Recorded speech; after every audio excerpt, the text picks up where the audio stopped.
Quando a gente chega nos capítulos 13 a 15 do Evangelho de Mateus, percebemos que alguma coisa muda. Jesus, de repente, começa a contar umas histórias bem enigmáticas e a fazer milagres que desafiam qualquer lógica. Vamos mergulhar juntos nessas passagens para tentar entender o que essas histórias realmente querem dizer e como esses atos de poder mostram uma realidade completamente nova. Olha, a primeira coisa que salta aos olhos é essa mudança radical no jeito de Jesus ensinar. Ele, que costumava ser tão direto, agora começa a falar por parábolas. Sabe, aquelas historinhas que parecem simples, mas que têm um significado bem mais profundo? A pergunta que não quer calar é: por quê? Por que essa mudança toda? Então, essa mudança de estilo não foi à toa, não. Tinha um propósito muito claro por trás disso. E o melhor de tudo é que a gente não precisa ficar quebrando a cabeça para adivinhar qual era. O próprio Jesus explicou o motivo para os discípulos dele. E tá aí a resposta, na boca do próprio Jesus.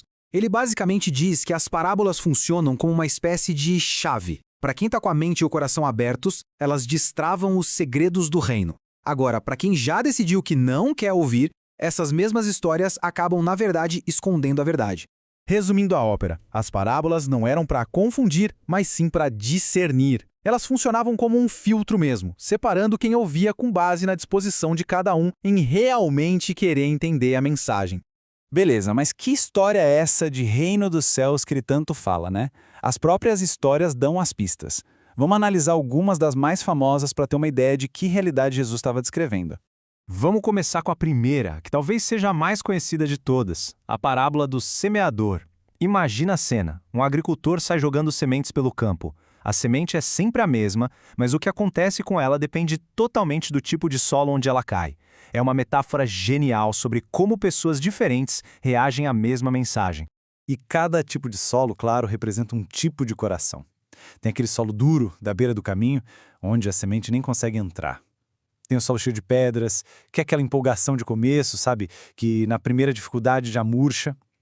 Tem o solo com espinhos, sufocado pelas preocupações do dia a dia, pela grana. E, finalmente, tem o solo fértil, que é o coração que ouve, entende e transforma a mensagem em algo extraordinário. Logo depois, vem a parábola do trigo e do joio, que toca numa das questões mais antigas que existem. Por que o bem e o mal convivem no mundo? A história fala de um campo onde o dono plantou trigo, mas, de noite, um inimigo foi lá e semeou o joio, uma erva daninha no meio de tudo.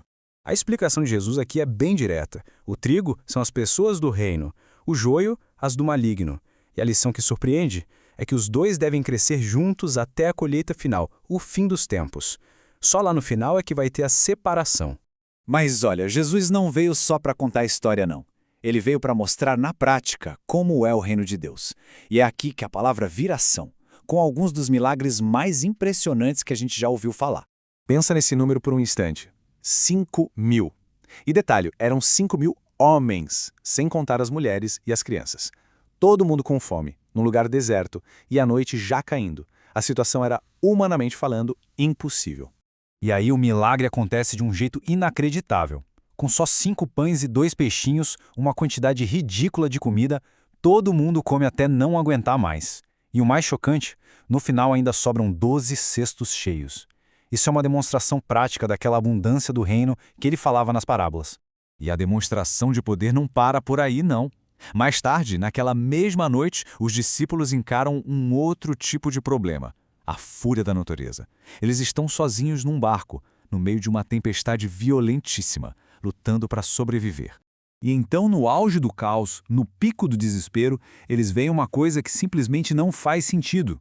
Uma figura humana andando por cima das ondas vindo na direção deles. A única explicação que eles conseguem pensar é um fantasma. O pânico se instala. Só que no meio daquela ventania toda, uma voz que eles conheciam muito bem atravessa a tempestade e transforma o terror em espanto. Não era fantasma nenhum. Era Jesus, não apenas andando sobre a água, mas mostrando um domínio total sobre as mesmas forças da natureza que apavoravam eles. Então, diante de parábolas tão profundas e milagres tão espetaculares, como será que as pessoas reagiram? A gente poderia imaginar que todo mundo ia acreditar na hora, mas o que vemos é um monte de reações diferentes que vão da fé mais pura até a rejeição total.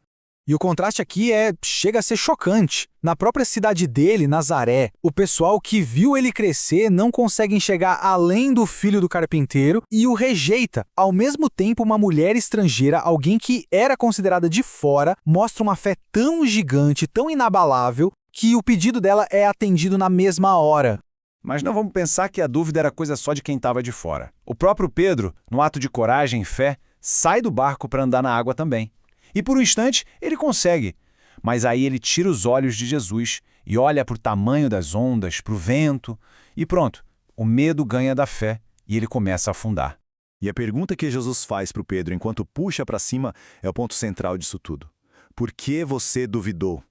A lição aqui não é sobre como evitar as tempestades da vida, mas em quem a gente foca quando está no meio delas. É a velha briga entre a fé e o medo. E é aqui que a gente junta todas as peças. Sabe, as parábolas e os milagres não são coisas separadas, são dois lados da mesma moeda. As histórias descrevem como é a realidade do reino e os milagres mostram o poder desse reino. Juntos, eles nos convidam a enxergar o mundo de um jeito totalmente novo.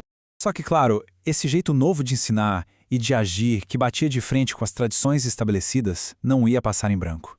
Era inevitável que isso gerasse um confronto com os líderes religiosos da época. O que acontece quando as tradições humanas, tão rígidas, dão de cara com a realidade viva do reino de Deus? Bom, essa é a pergunta que a gente vai explorar da próxima vez. Até lá!